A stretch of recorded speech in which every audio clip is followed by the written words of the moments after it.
And I'm pleased to be joined now by two board members from Rachel's Kids here to talk about the Park of Hope. So welcome to the show, Scott and Chrissy. Welcome. Thank you. Thank you for having us. Yeah, thanks for having us here. Oh, well, great to have you both here. And so let's start with a little bit about Rachel's Kids. Obviously, you have a rich history in the community. You've done so much great work both here and abroad. But remind our viewers a little bit about what is Rachel's Kids and what you do.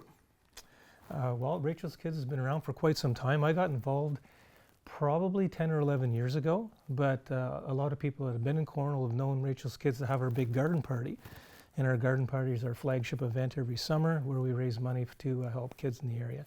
We traditionally focus our effort to kids with autism or significant illnesses, and we help those families financially or in kind type of thing. So we've been doing that for quite some time, and it's been going very well. Oh, fantastic. So Scott, you mentioned you've been involved for 11 years. Chrissy, what's your involvement been like? So I started in, I believe, October of 2019. Right after that, things got a little bit sticky. So we lost quite a few board members, and now we're just a small group, and we're super focused. We all work really hard, and we're trying to just make sure that we're able to look after kids in the community, and like you said, kids abroad, and make sure that the community has everything that they need and that they feel supported by us, and vice versa, that the community is also very supportive of what we're trying to accomplish as well. Absolutely, and we know it's been a very challenging 3 years or last couple of years. So kudos to your board for keeping things going and helping the community. And that includes the very new Park of Hope, which we've been hearing a lot about. It's so exciting. What can you tell us about the Park of Hope? Let's start first of all with the idea and the concept of what it is. I'll take this one. So this has been Rachel's passion forever. She's always dreamed of having an all-inclusive park for kids of all abilities, and it's been on the radar, something she's been working towards, and we've finally gotten to the point now that we're ready. And the city has been incredible about allowing us to pick a location, work with us on what they're willing to help out with, what we need to do, and the ball's just been rolling from there. It's been crazy. It's been very exciting, and we've had some big advancements. The city has already allocated the St. Teresa's Park at 13th and Cumberland. It's already got some infrastructure in place, so when we get our Park and Hope up and running, we can co-locate with that other stuff, and I think that whole area is going to service the community very well. Oh, that's fantastic. So you just mentioned, of course, that some of the infrastructure is in place, but there's more to come. So what can people look forward to when the project is completed? So we've got all kinds of different equipment, special rubberized flooring, first of all, that way you can easily walk with a walker or a wheelchair or anything. There's nothing that's going to catch on your feet, so you're able to get from one place to the next. We're hoping to have like a zip line. We've got different types of slides. They're roller slides, so cochlear implants has no electrical impact. Cozy domes, so a place to have a nice quiet time out. We've got all kinds of features, something for everybody. Oh, well, that's amazing. And at the end of the day, that's what it is, right? It's something for everyone. And when you talk about some of these features that it has, it's something that we might take for granted. But talk to me about the importance of that and making sure that everything is included, everybody is included, things that we wouldn't even think about, cochlear implant.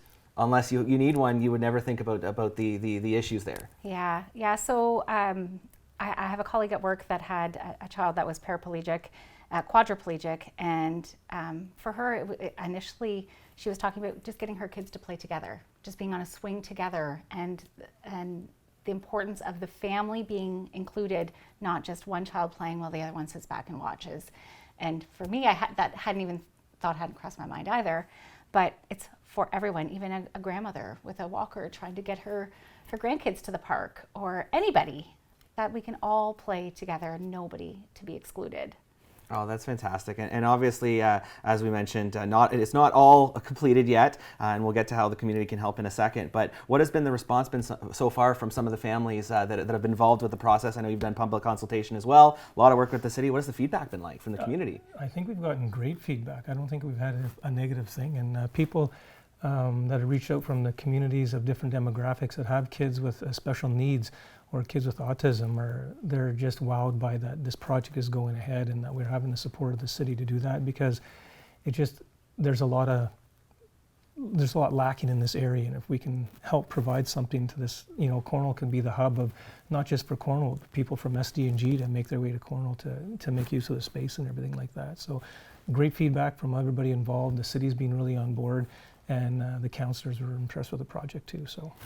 And we did include some other organizations like Beyond 21 and Open Hands and the Children's Aid. So we made sure that we gathered a lot of information from different organizations to get a feel for what they would like to be included or to see happen.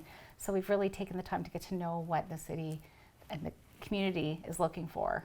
Oh, that's fantastic. And certainly it wouldn't be the first time that Cornwall is a trailblazer and setting a standard. I always love those types of stories, and it happens time and time again.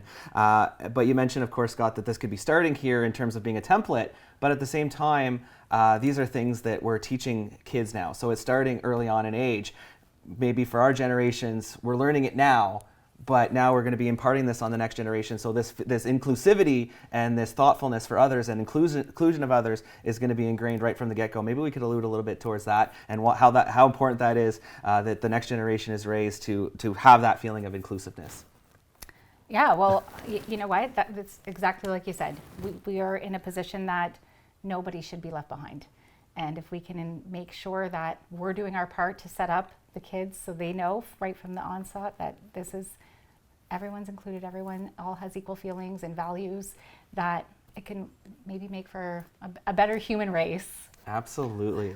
And the generational piece that you touched on is like fantastic, because the kids that benefit from it and the families that can appreciate it now, in 5 and 10 years from now, it's just going to be part of the mainstay of the community and stuff like that. And like, say the city of Cornwall has stepped up saying like, that we're taking care of it, but we're going to maintain it and stuff. So you have that maintenance factor. So we're like looking ahead and we're looking down the road, you know, with the option to keep including, keep building on it and make it just something that's just state of the art. And we've sought out the subject matter experts for the right equipment to make the park, just like we say, totally inclusive for everybody and accessible. So.